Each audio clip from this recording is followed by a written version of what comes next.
ATV cuenta con un programa de entrevistas de índole periodístico en la televisión Telemeta y redes sociales. Hablando con los que saben, bajo la conducción de Miguel Ángel Dueñas, experto periodista investigativo, político y económico. Hablando con los que saben, una oportunidad de conocer a fondo el acontecer de la región y sus personajes. Hablando con los que saben, todos los miércoles a las 6 de la tarde. Programa exclusivo de ATV, tu canal, nuestro canal.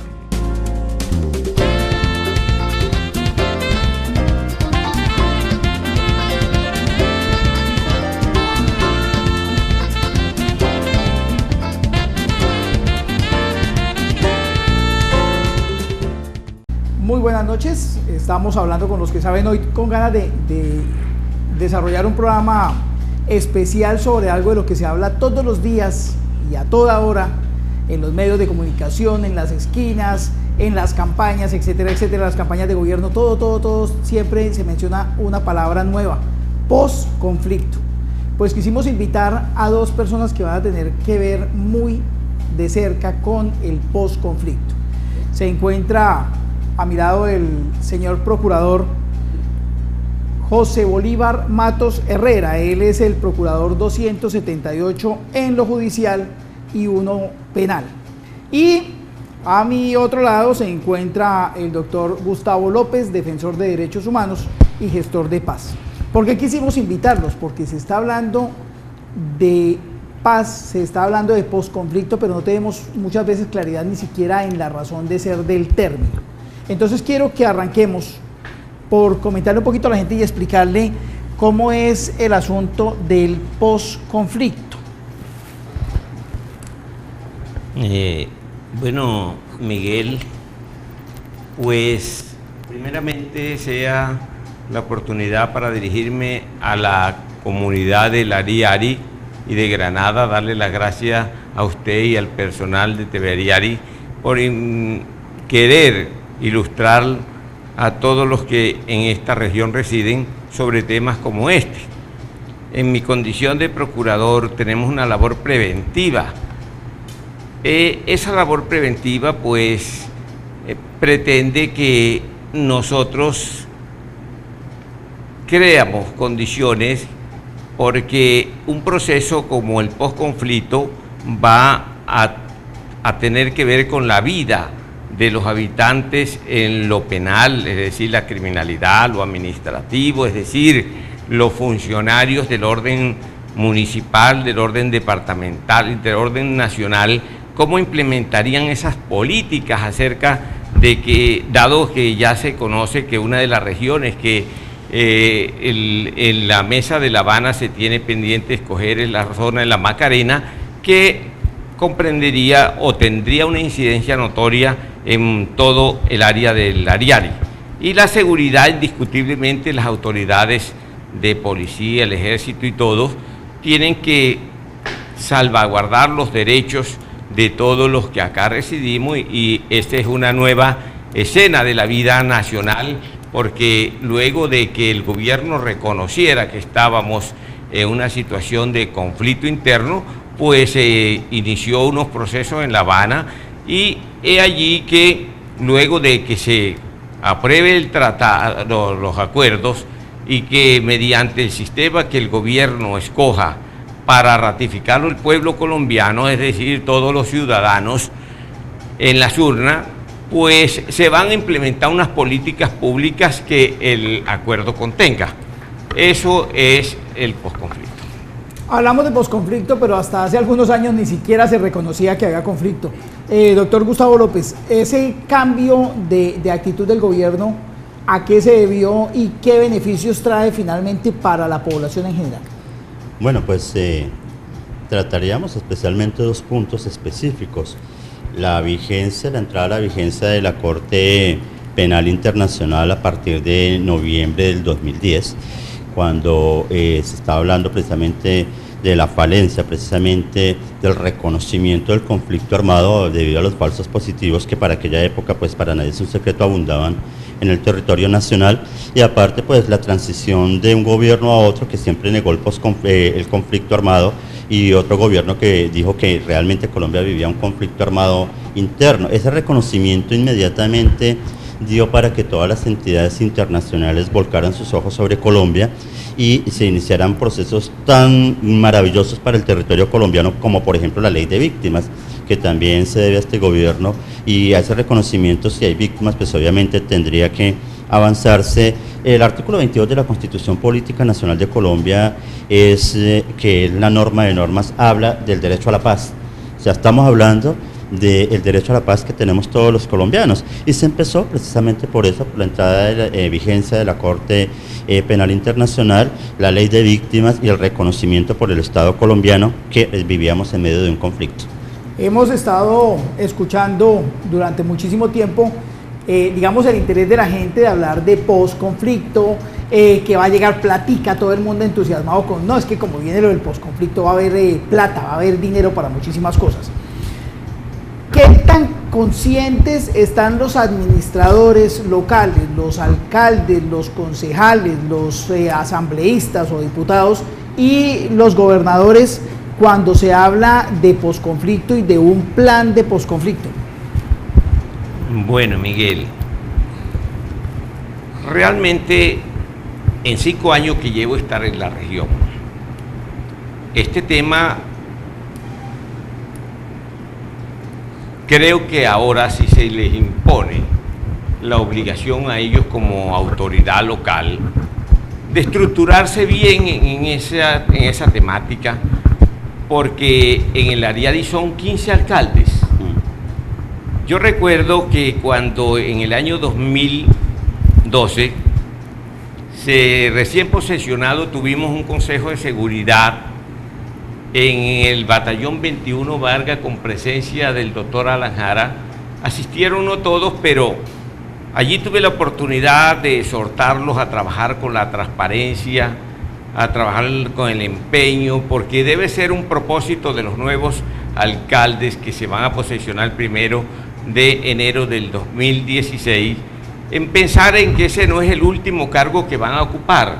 Son una promoción de jóvenes de la región que deben de estructurarse al igual con el equipo que vayan a designar y los personeros municipales que escojan y el consejo que eligió el pueblo el 25 de octubre de este año, en ese tema, porque ese tema es un tema que indiscutiblemente plantea, ante un antecedente como el que hubo en esta región, a ser parte de la zona de distensión, en el gobierno del doctor Andrés Pastrana, en 43 meses de la zona de distensión.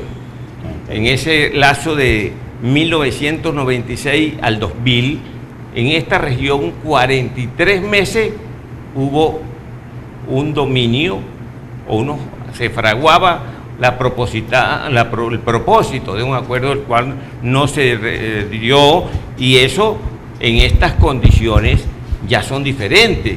Creo que el gobierno tendrá un equipo, y es ahí donde yo en esa reunión de el batallón 21 Vargas exhortaba al señor gobernador y a los alcaldes que están para culminar su mandato acerca de la necesidad de que esta región tenga una universidad pública, de que se trabaje por la vivienda, que se trabaje por los servicios públicos y que se trabaje por la agroindustria, porque es muy preocupante para todos que si acá 3.000 o más hombres de los que lleguen a ser parte de los reinsertados o los que se reintegren a la vida civil tengan oportunidades, y esas oportunidades, al igual que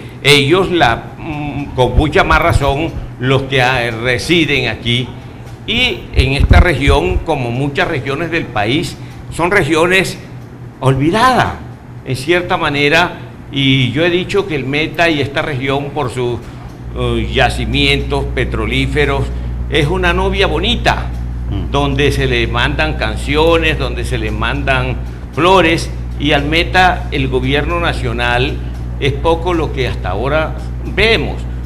afortunadamente esa obra que de la doble calzada es de impacto, porque la altillanura y en especial esta región que es una despensa agrícola van a tener una flamante oportunidad para crecer, pero debe crecerse dentro del orden, dentro de la seguridad y dentro de un propósito colectivo, es decir, que los que acá residimos nos preocupemos por cómo, cuándo y quién es que van a implementar esas políticas públicas que determine el gobierno nacional y los países acompañantes, porque lo que usted dice que viene platica para que llegue, no es que le llegue al bolsillo de la gente, no, debe llegar en bienestar, llegar en dar solución a problemáticas como la vivienda. Miguel, aquí en gran parte considero que uno de los problemas es la vivienda. Aquí las familias se están desgastando ostensiblemente porque tienen que pagar unos arriendos mensuales altos, y eso indiscutiblemente conlleva a que aquí no hay trabajo. ¿Y cómo se paga si no hay trabajo? De allí en gran parte puede estar uno de los factores de la delincuencia, del alto grado de delincuencia que tenemos en la región. Doctor López, estamos hablando de posconflicto, estamos hablando de defender los derechos de unas personas que van a dejar las armas para entrar a la vida civil. Esas personas se fueron en algún momento detrás de un sueño de cambio social. Ya se está dando ese cambio, se puede pensar que realmente llegan estas personas y van a encontrar algo mejor que lo que ellos estaban buscando en su momento. ¿Cómo se va a manejar ese asunto? Usted, como defensor de derechos humanos, ¿cómo podría hacer una radiografía de lo que estamos viviendo actualmente y qué tan cercano o lejano está de poder pretender una paz política en el país? A ver, Miguel Ángel, en primer lugar, o sea, lo que usted acaba de decir, que se fueron tras un ideal o un sueño, pues para nada es cierto. O sea, no hay que olvidar que muchísimas de los integrantes de los grupos armados al margen de la ley, bien sea guerrilla o paramilitares, fueron reclutados. Y hubo reclutamiento de menores que todavía existe en la región, no con la misma fuerza, pero de igual manera es uno de los traumas que tenemos en la región. O sea, el reclutamiento no ha parado. Aparte, pues que ideales políticos pues realmente los cambiaron y fue un interés más bien económico, porque las guerrillas cambiaron sus ideales, realmente su ideología total la cambiaron y la abortaron prácticamente por el poder económico. O sea, ahí hay un cambio realmente totalmente diferente. De otro modo, la región ha sufrido diferente, estamos inmersos todavía en el conflicto, sigue sufriendo, y lo que usted decía, la parte económica, pues realmente no va a llegar, así como lo decía el procurador, directamente a los bolsillos de la gente, porque sería crear falsas expectativas. Sería realmente como decirle a la gente algo parecido a lo que pasó con las petroleras, que todo el mundo iba a tener el trabajo, que a todo el mundo le iba a llegar una tajada, lo cual no es cierto. Para esto está la comunidad internacional, que es la que hace el acompañamiento. Me imagino que organizaciones de Naciones Unidas como la ACNUR, la ONU de Derechos Humanos, la OEA, que aparte también ha servido en los procesos de paz. Esto es un proceso de paz. Organización de Estados Americanos, la MAP, Misión de Apoyo a Procesos de Paz, estará pendiente todo el tiempo de los gastos y a quién vaya a ir enfocada realmente la ayuda. Si bien es cierto, como lo decía el procurador, tenemos 15 municipios de la región del Alto y Bajo Ariari, lo que en alguna época se llamó el AMA, que lamentablemente en alguna época se comprobó por ahí en el año 2003-2004 que tenía ciertos nexos con grupos paramilitares que dominaban la región. O sea, ese tipo de corrupción clientelista de favores políticos y todo hay que irlos cambiando, y es la mejor manera de poder hacer que realmente haya paz. O sea, no puede haber paz en medio de la corrupción. Ahí empieza como a ver uno la cosa más enredada de lo que muestran los medios, simplemente posconflicto y ya. Otra situación que vemos estamos en unos diálogos, ya pusieron una fecha, 23 de marzo del año 2016, pero es que el 23 de marzo del 2016 no es que por arte de magia va a desaparecer el conflicto y todos nos vamos a abrazar las manos. ¿Qué va a pasar el 23 de marzo? ¿Qué es lo que podemos esperar en el Ariari a partir del 23 de marzo, señor procurador? Bueno, como tiene concebido el gobierno, no lo percibe, ¿no? Que el 26 de marzo puede ser simplemente una firma de un tratado. De ahí, pues, tiene que el pueblo colombiano, mediante el medio que se acuerde entre las partes, refrendarlo, y luego la implementación con las políticas públicas que producto del acuerdo nazcan. Y es ahí el quiz, es ahí la problemática, porque es que en Colombia, nosotros si miramos desde la Constitución de 1991, que tiene a este momento 24 años de existencia, y es una Constitución pródiga en derecho, y si miramos qué tanto los alcaldes, qué tanto los gobernadores, ante todo en las regiones, regiones como la costa, regiones como esta región de la Orinoquía, ¿qué tanto han crecido en esos 24 años? ¿Qué tanto ha sido la habilidad de los alcaldes para la implementación de políticas públicas, haciendo uso del contexto de la complementariedad, el principio ese que dice la Constitución, que el todos ponen, el municipio pone, el departamento pone y la nación pone? Entonces aquí vemos que podríamos hacer cada quien un análisis de qué ha puesto el municipio, qué ha puesto la nación y qué ha puesto el departamento. Y eso es un estudio o un análisis que debe hacerlo cada quien, y se darán las respuestas. Pero para eso, Miguel y amables oyentes, quiero pues pensar en que es necesario que haya una identidad en el Ariari. Eso para mí es factor fundamental, porque es que la región del Ariari es una región, una colcha de retazo de gente de todas las regiones. Y qué bueno es que cuando la gente llegue al Ariari se sienta ariarense, si llegó a Granada, granadino, si llegó a San Juan de Arama, que se sienta de allí, si llegó a Meseta, que se sienta de allí, invierta, se preocupe por la limpieza, por la presentación, por los programas que el municipio va a diseñar, que ejerzan veeduría. Es allí y que sean capaces de intervenir en la priorización de qué es lo que nos conviene y qué no es lo que nos conviene, porque con 3.000 hombres más o menos que se vengan acá, ellos también van a ser parte de la vida civil de esos pueblos, pero es necesario que esa población tenga una actitud consecuente y mirada en el tiempo a que se mejore la calidad de vida. Porque eso es lo que el pueblo colombiano siempre ha pregonado, querer mejorar las causas. E incluso son unas de las banderas de la izquierda colombiana. Pero va a llegar el momento y se va a necesitar que se priorice y que haya una asociatividad. Acerca de esa asociatividad, la Agencia Nacional de Reintegración está comenzando, tiene pendiente hacer muchas reuniones acá con los alcaldes, concejales y demás autoridades, a efecto de ir haciendo una implementación o llegando a tener una unidad de criterios sobre hacia dónde vamos y qué es lo que queremos. Para ello, yo quisiera hacerle un llamado, ante todo, a todos los profesionales que hay en esta región, a que hagamos asociaciones, se asocien, para que por capítulos los que sean arquitectos e ingenieros tengan una labor de presentarse en los proyectos y trabajar en los proyectos que se vayan a desarrollar en el Ariari, porque es lo mejor, a lo tuyo tú con la razón o sin ella, dice un adagio. Y qué bueno que los ariarenses trabajen por su región.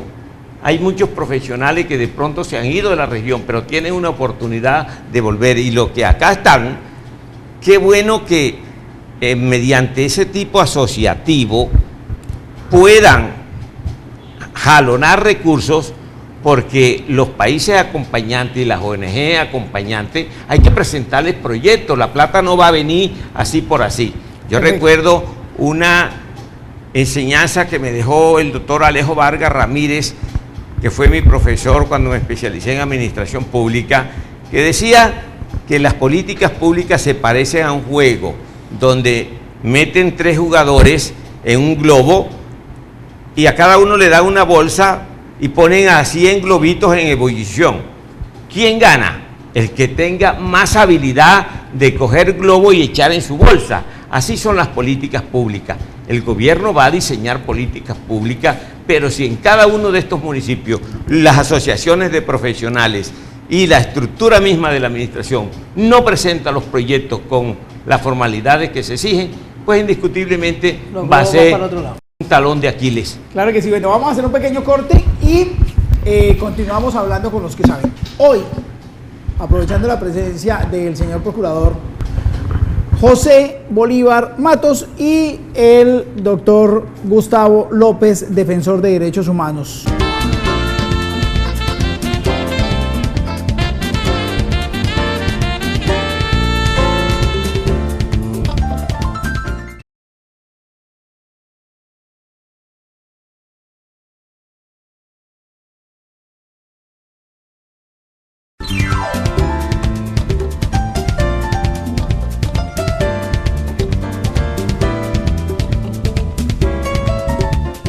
Estamos hablando con los que saben hoy, refiriéndonos a un tema muy importante para el país, que es el posconflicto. Y lo estamos circunscribiendo a nuestra región, a la región de los Llanos Orientales, porque es finalmente nuestra casa. Señor López, ya conocimos de los compromisos que debieran establecer nuestros profesionales y demás, pero ¿con qué población estamos tratando? ¿Qué es lo que vamos a vivir o con qué estamos trabajando realmente para poder hablar de un posconflicto? ¿Cuál es la población que tiene?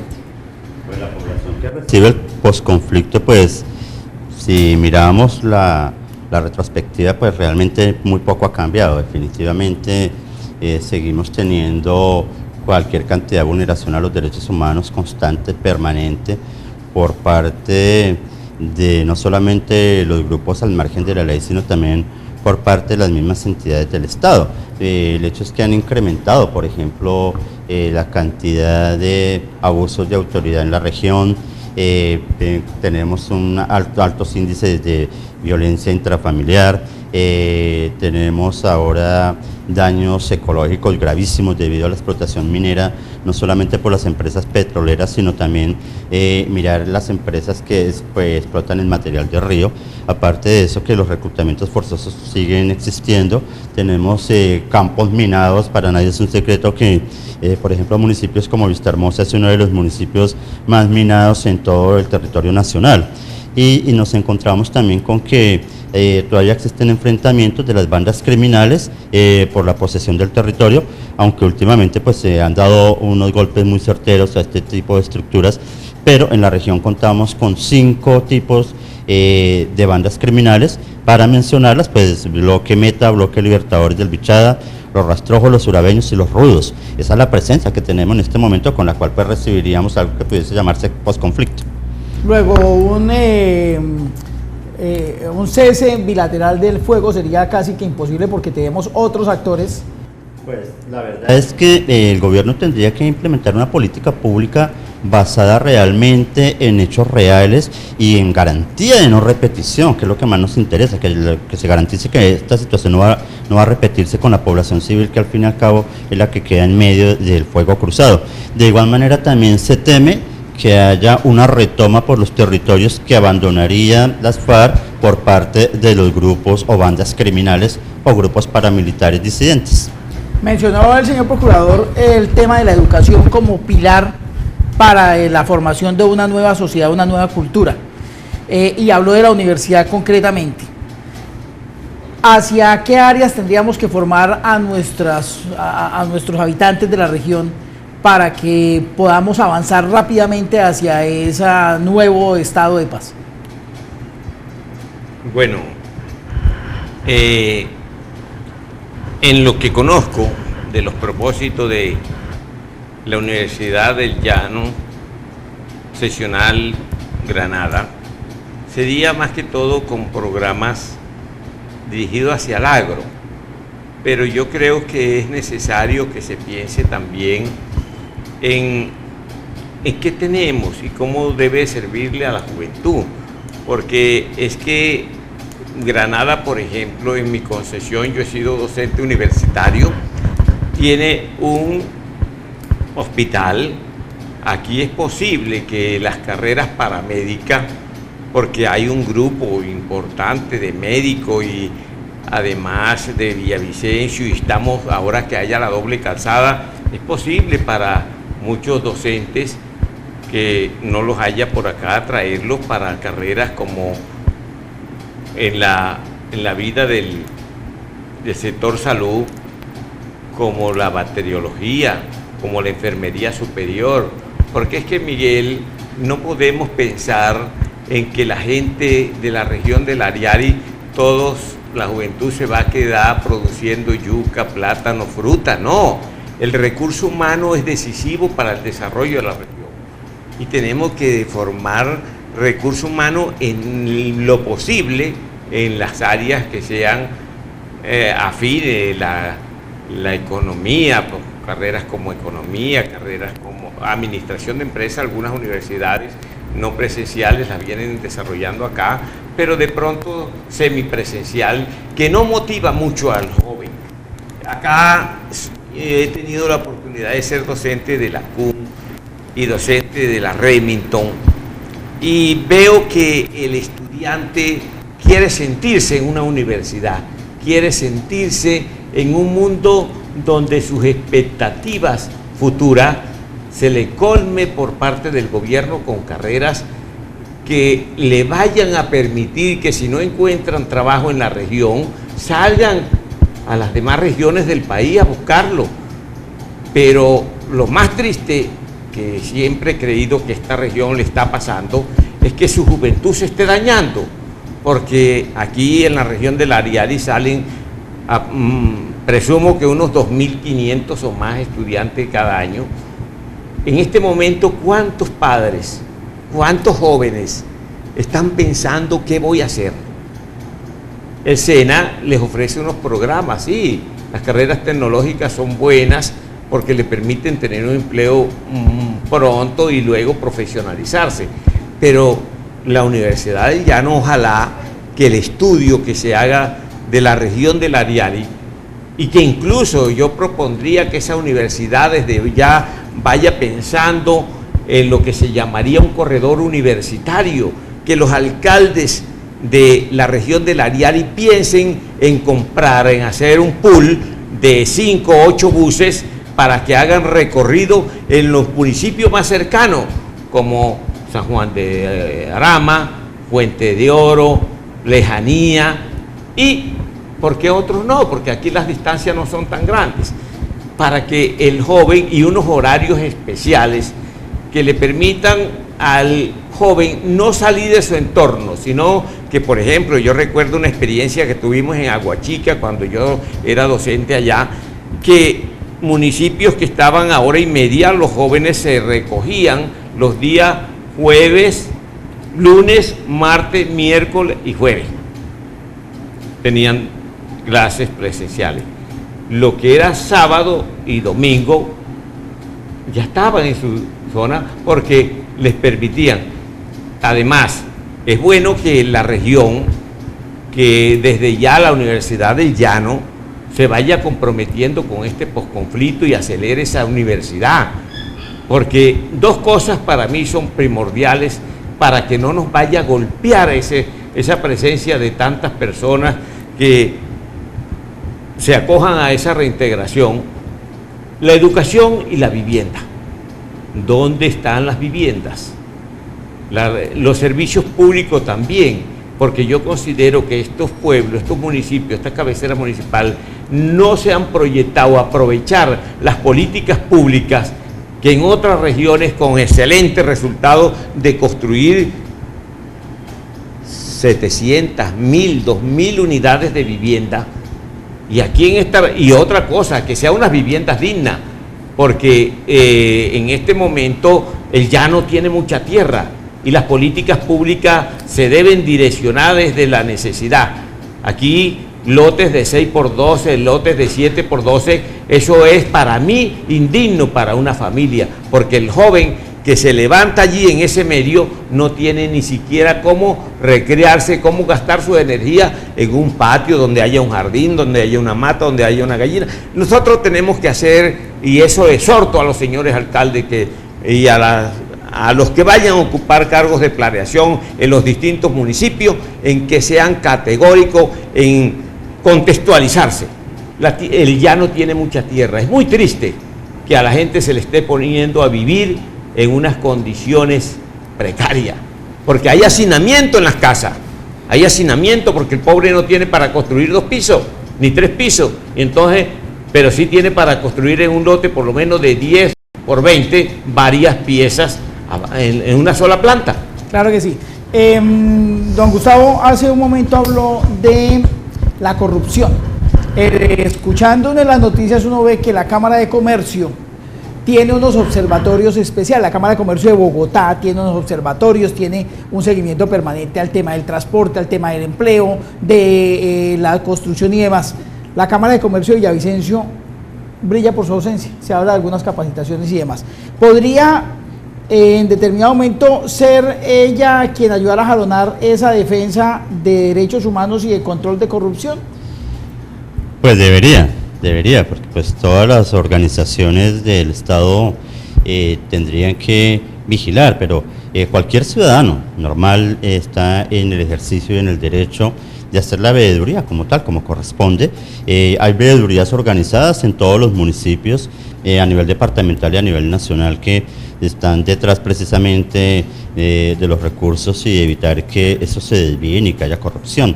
Pero de igual manera la región es grandísima y es extensa.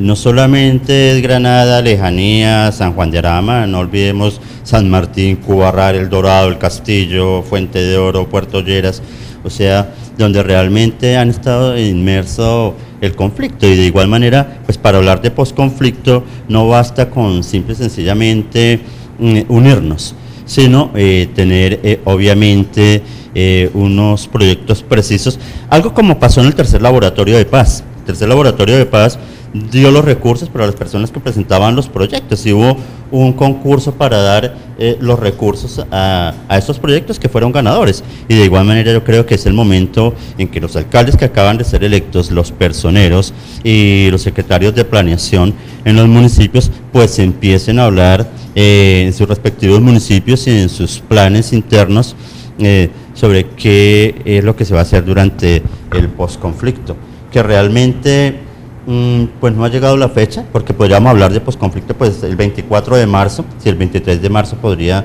llegarse a firmar de acuerdo pues como lo tiene previsto el gobierno nacional, pero entonces estaríamos hablando de eso a partir del 24 de marzo. En este momento la situación es otra, la realidad es otra y la estamos viviendo a diario.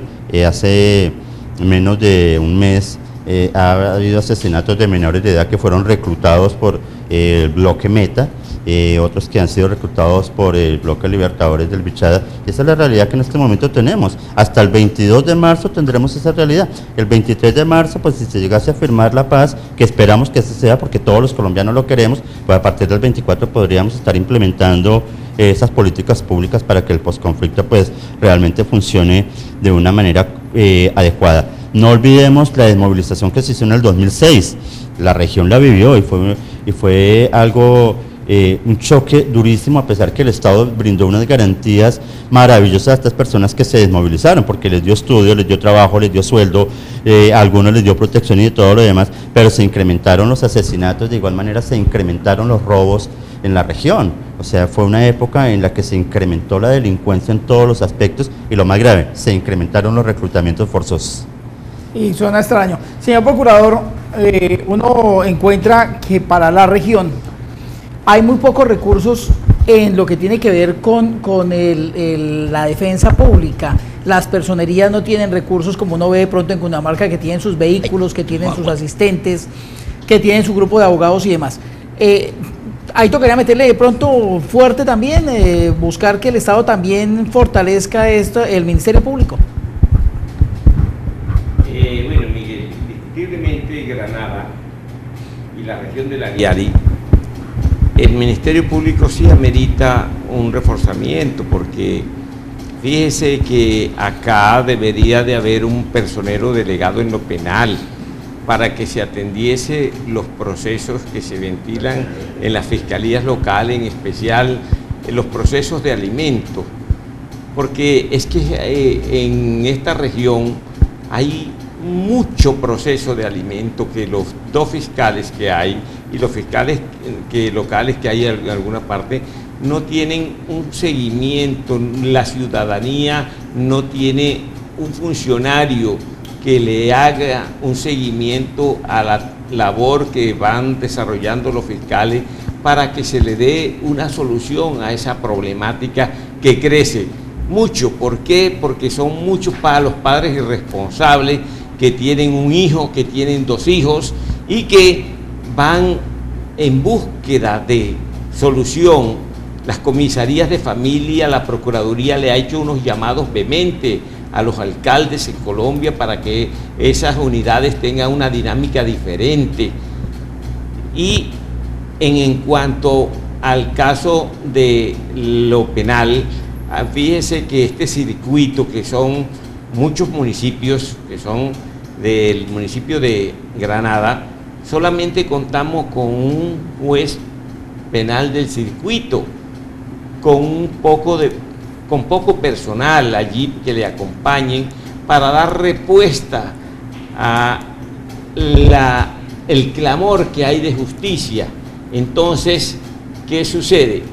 La justicia se requiere, y ahora que van a tener la presión que si dentro de 150 días la plena entre en vigencia una ley que está ya aprobada, tendrán el derecho a la libertad esas personas que no se les haya resuelto sobre su condena o no, es decir, vencido en juicio. Entonces, yo creo que ahí el posconflicto, los recursos del posconflicto también deben de incidir en que haya una estructura de Estado que parta del municipio, las comisarías del Camarilla Fuerte, la atención, de pronto reformar esa ley o hacer una ley especial para los procesos de alimentos, porque indiscutiblemente este sistema penal acusatorio no tiene una dinámica que le permita a los fiscales actuar con la prontitud que requiere ese delito.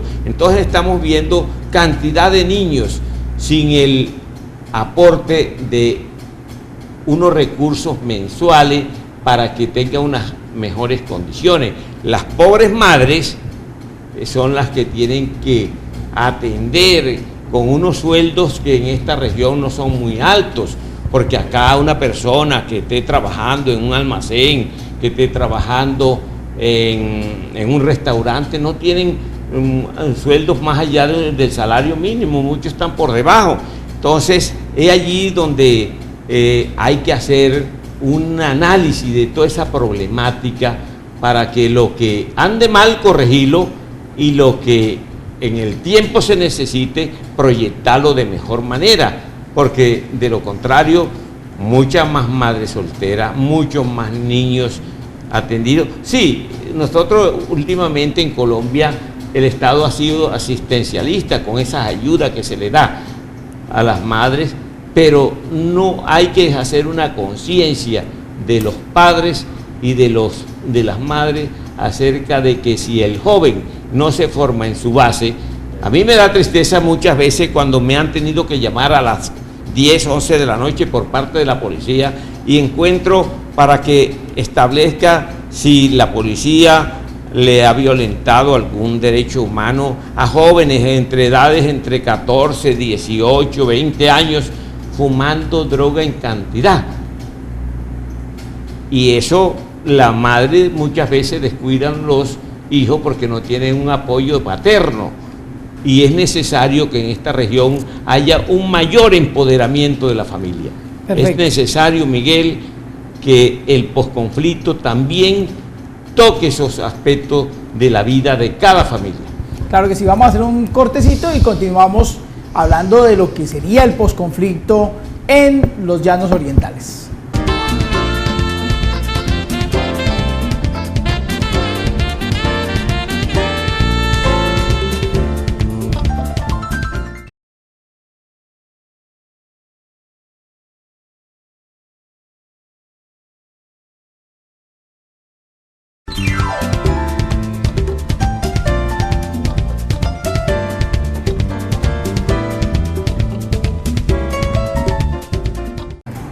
Estamos hablando con los que saben hoy, tratando el posconflicto. Primero de muchos programas que tendremos que hacer de posconflicto, porque es un tema pues que a partir de el próximo año será nuestro centro de actividad si las cosas salen como se están proyectando. Doctor Gustavo López, hablamos de defensores de derechos humanos que inevitablemente debiera haber muchos. Usted representa los derechos humanos de cerca de 450.000 personas y lo preocupa a uno ver que haya tan poquitas personas pendientes de los derechos humanos como entidad no gubernamental. ¿Por qué? ¿Qué es lo que falta ahí? Pues realmente, si hablamos de la región y del departamento, los 29 municipios del departamento del Meta tienen un comité municipal de derechos humanos. Lo que pasa es que la mayoría de comités municipales de derechos humanos están inactivos. La inactividad se debe a que anteriormente estaban en manos de los personeros municipales y desde hace 2 años para acá pasaron en cabeza de los alcaldes municipales, que el desconocimiento es total y absoluto, y aparte la Secretaría Técnica la ejerce el secretario de Gobierno, lo cual pues ha hecho que los comités municipales de derechos humanos hayan bajado su trabajo, su rendimiento y hayan dejado de dedicarse a lo que realmente deben dedicarse. Pues hay casos excepcionales, ¿no? Como por ejemplo en el municipio de San Martín, donde todo el tiempo funciona el Comité de Derechos Humanos. Allí llevamos en 14 años más de 22 diplomados de Derechos Humanos. Aquí en el municipio de Granada hicimos uno, un diplomado hace 3 años. En Fuente de Oro hemos hecho 4, Puerto Lleras 3, El Castillo, Acacias, San Juan de Arama, San Carlos de Guaroa, toda esta región nos hemos movido, pero de igual manera, si ya hablamos como organizaciones ONG de derechos humanos, en el departamento del Meta, pues la más conocida y la que ha puesto todas las víctimas y contra la que ocurrió el genocidio, pues es el Comité Cívico por los Derechos Humanos del Meta, organización a la cual yo pertenezco, sin olvidar que la Federación Comunal del Departamento del Meta tiene una Secretaría de Derechos Humanos, de la cual yo soy el secretario en este momento. Soy el secretario para los derechos humanos y la participación comunitaria de los 29 municipios del Departamento del Meta, en lo que se refiere a la Federación Comunal.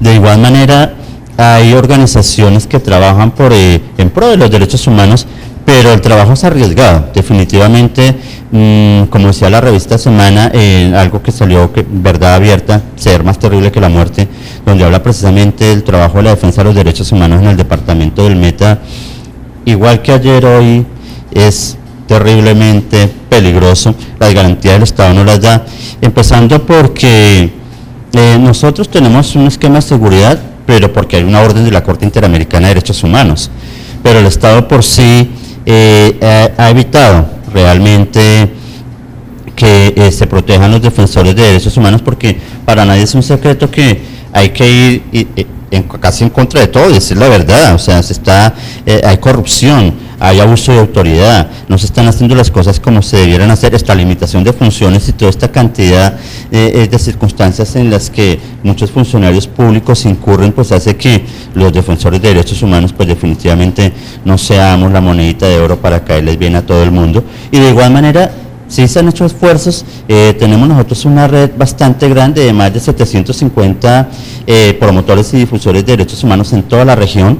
Hemos capacitado más de 5.000 personas en la región en 12 años en el conocimiento profundo de derechos humanos. Es que no es hablar y decir aquí hay derechos humanos, que todo el mundo puede saber que la creación fue el 10 de diciembre de 1948 bajo la resolución 217A de Naciones Unidas, sino ir a fondo realmente qué son los derechos humanos, cómo se defienden. Y cuando se habla de defensores de derechos humanos, se habla de personas que realmente defienden la vida. Como decía José Giraldo, nadie puede defender la vida sin amarla y nadie puede amar sin realmente defender la vida. Muchas gracias.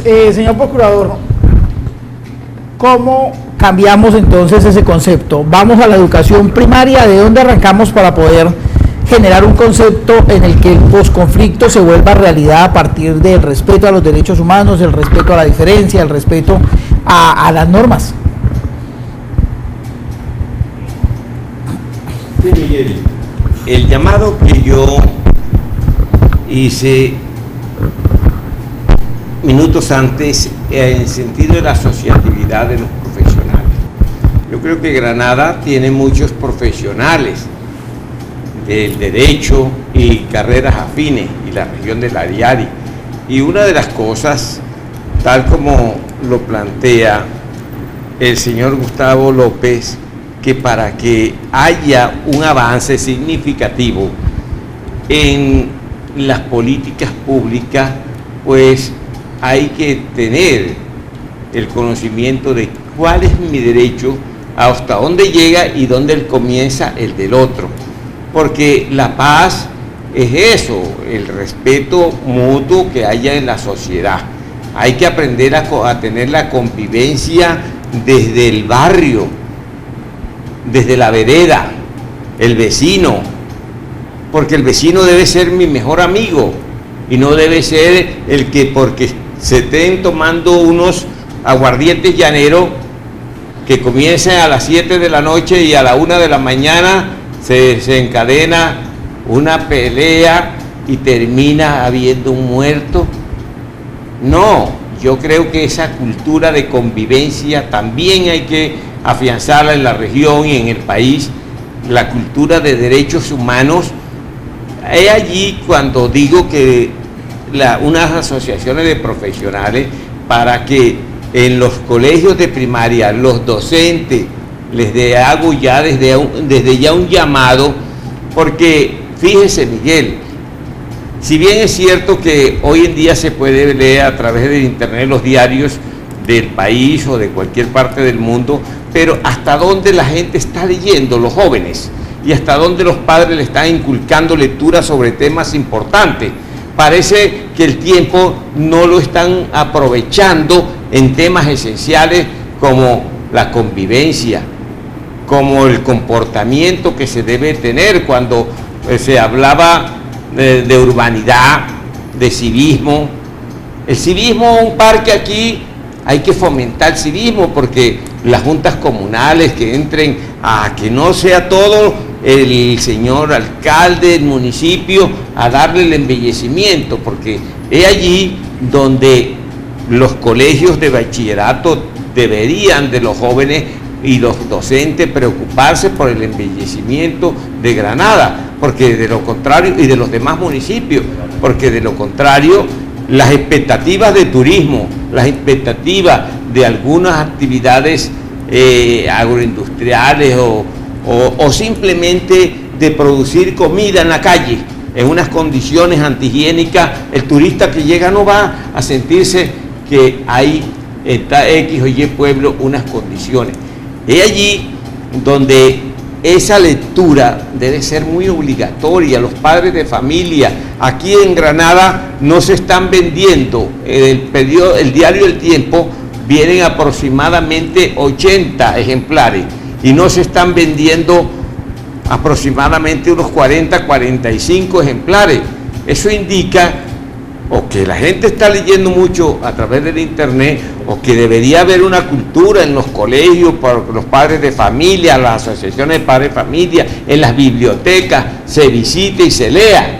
Es que, Miguel, yo creo que una de las cosas que nos falta en la región y en el país es que la gente vuelva a tener una interés por la formación en valores.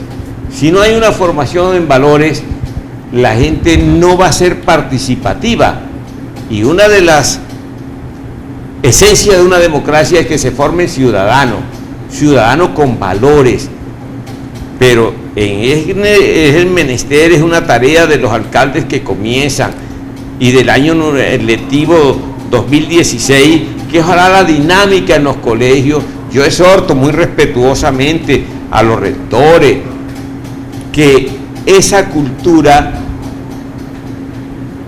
de la lectura se apropie, y con toda seguridad, de los recursos que vayan a venir por conflicto. Los docentes son gente muy preparada y tienen que presentarles proyectos para que la juventud sea más capacitada, porque de lo contrario la universidad la vamos a tener un poco vacía, porque la juventud tiene que tener motivación a que si ahí se establecen 10 facultades, esas 10 facultades hay alumnos. Incluso al empresariado, que los horarios se faciliten a futuro cuando haya esa universidad, para que la persona, la joven que estudia o el joven que trabaja, salga a las 6 de la tarde a capacitarse, porque Perfecto. solamente con capacitación se transforma la región y el país. Bueno, doctor Gustavo López, herramientas para poder soñar un posconflicto real y un posconflicto duradero, teniendo en cuenta que ya hemos tratado de vivir unos posconflictos en años anteriores que han tenido unos resultados catastróficos. No, fracasos estridentes, más bien diría yo. Bueno, definitivamente, la verdad, no hay más, la verdad. El proceso de justicia y paz, todos supimos que realmente fracasó, porque los indiciados nunca dijeron la verdad.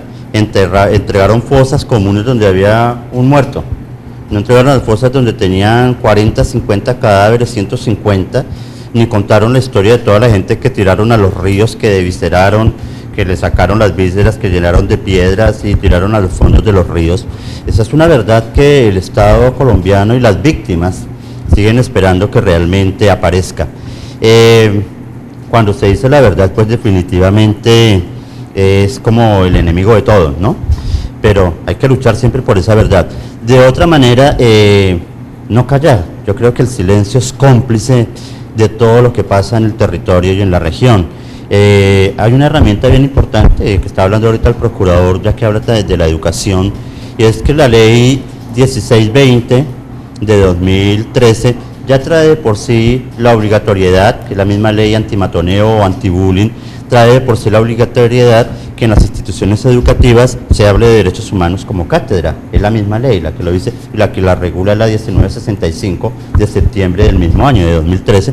Entonces ahí ya tiene que haber la obligatoriedad para que se maneje la temática de los derechos humanos. Pero ¿cómo llegar a un posconflicto realmente que sea duradero? Pues ya lo dijimos, la verdad, teniendo en cuenta las víctimas y que no haya más silencio. Pero hay algo que es más específico y que es la verdad, es la garantía de no repetición. Y en esa garantía de no repetición, darle las garantías necesarias a las personas que van a quedar fuera del ya el conflicto armado para que sus vidas no corran riesgo, sino esto se nos va a convertir en una masacre. Y ojo, porque el Estado, lamentablemente, y duele decirlo, no está haciendo nada para combatir las bandas criminales emergentes, o muy poco, y estas se están rearmando, viendo que puede terminar o firmarse la paz con la guerrilla para la retoma de esos territorios. Ojo ahí en eso, y es una alerta, un campanazo temprano desde ya que estamos dando, porque no todo es tan color de rosa como se ve en el fondo, porque la realidad no se puede negar, y pues estamos hablando de verdad, y la mejor herramienta pues es esta misma. Bueno, muchísimas gracias a todos ustedes por habernos escuchado. En este espacio de Hablando con los que saben, hoy quisimos empezar a tratar ese tema del posconflicto, que dejemos de pensar en que va a llegar mucha plata, que van a llegar muchas cosas, que empecemos a pensar en lo real. Tenemos que empezar a capacitarnos, tenemos que empezar a prepararnos para una nueva vida. Ya se dio en África, se dio en el conflicto de Bosnia, Herzegovina, Montenegro. Centroamérica, por favor, ¿cuánto tiempo? El ejemplo, Guatemala, Honduras, Nicaragua, Chile. Exacto, estamos nosotros quedados y eso Perú. van a hacerlo. Entonces, muchísimas gracias.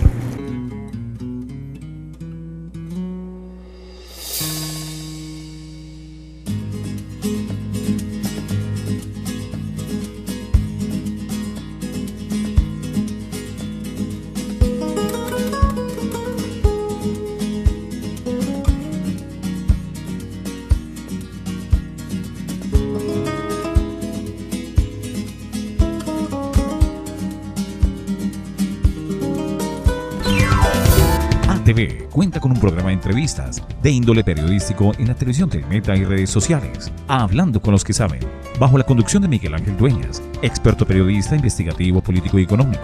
Hablando con los que saben, una oportunidad de conocer a fondo el acontecer de la región y sus personajes. Hablando con los que saben, todos los miércoles a las 6 de la tarde, programa exclusivo de ATV, tu canal, nuestro canal.